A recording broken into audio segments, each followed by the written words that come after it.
পর্যটন নগরী কক্সবাজার থেকে ঘূর্ণিঝড়ের ক্ষয়ক্ষতির চিত্র জানাচ্ছেন সহকর্মী সাইফুল ইসলাম।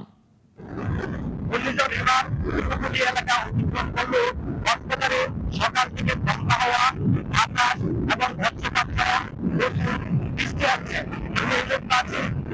সমুদ্র সৈকতে লাবণী পয়েন্টে এই সমুদ্র সৈকতে আজ সকাল 11টার দিকে জোয়ারের পানিতে কিন্তু পানি ঢুকে পড়েছিল এবং সমুদ্রের যে বালিয়াড়ি রয়েছে সেই বালিয়াড়ি পানির নিচে একেবারে তলিয়ে গেছিল।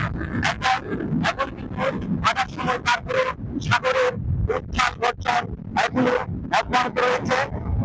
বিশেষ করে কক্সবাজার পৌরসভা একদম ওয়ার্ডের সমিতিপাড়া নাজিরাবাদ বাসিন্দাপাড়া সহ বেশ কয়েকটি এলাকায় নিম্নস্থান প্লাবিত হয়েছিল।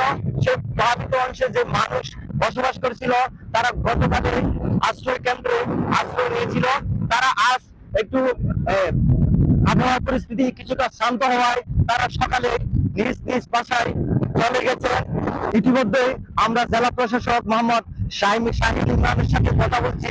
তিনি আমাদেরকে জানিয়েছেন এখনো কক্সবাজারের কি পরিমাণ ঘূর্ণিঝড় রিমার ক্ষয়ক্ষতি হয়েছে তা এখনো নির্ণয় করা হয়নি। আগামীকাল তিনি আনুষ্ঠানিকভাবে আমাদেরকে জানিয়ে দেবেন। এই ছিল কক্সবাজার সমুদ্র সৈকত থেকে সর্বশেষ। ওয়ালটন ফ্রিজ কিনে অনেকের মতো আপনিও হয়ে যেতে পারেন মিলেনিয়াল। সেরা পণ্যের সেরা অফার।